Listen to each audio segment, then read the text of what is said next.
last song is the best song is about strong closing tracks on an album. Sometimes the best comes last, I suppose.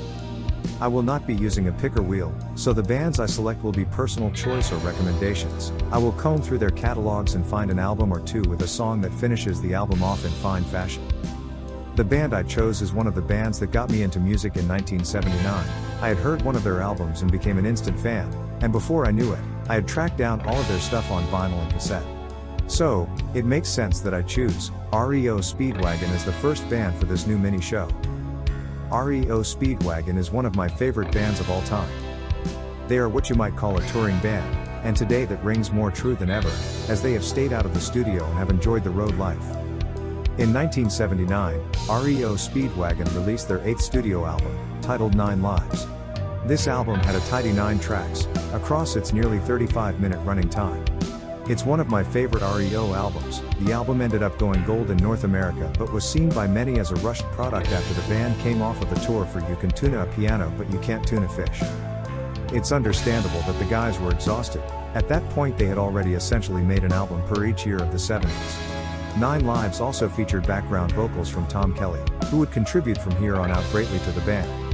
Bill Champlin, who hadn't joined Chicago yet, also was doing background vocals duties. My initial thoughts in my old notes I wrote as a kid was that it was a Gary record, which is high praise. I also pointed out, Back on the Road Again is a terrific song, and all the other songs seem subpar when you hear it. I'm not hating on the album, I am just saying this track is amongst REO Speedwagon's strongest releases. The song, apparently, is about touring, and the love of it. It starts out with a nice thumping bass from Bruce Hall, and then the drums from Alan Gretzer kick in and this combo gets the song off to a rollicking good start. The whole band shines on this song, but it is apparent that this is Bruce's baby. Finally, REO has found someone to give Kevin a break he needs. The experiment with Gary doing vocals on some of the earlier albums did not go over well. Thankfully, Bruce Hall made an instant classic that he sings on every tour for the last 43 years.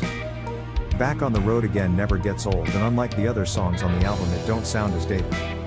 Bruce has had other fan favorites such as Someone Tonight, Let's Be Bummed, and Girl with the Heart of Gold, as well as Accidents Can Happen and Hey, Wait a Minute. So give Back on the Road Again another listen, or a first listen. It's one of REO Speedwagon's best songs. Do you agree with me that Back on the Road Again, sung by bassist Bruce Hall, is the best song on the 9 Lives album? If not, what is your favorite?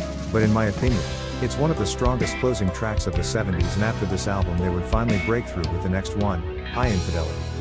One of the most beloved albums of the 80s. Thanks for watching my video. Remember to like, subscribe and click the bell so I know to do more of these in the future. This may not be the last one featuring REO Speedwagon.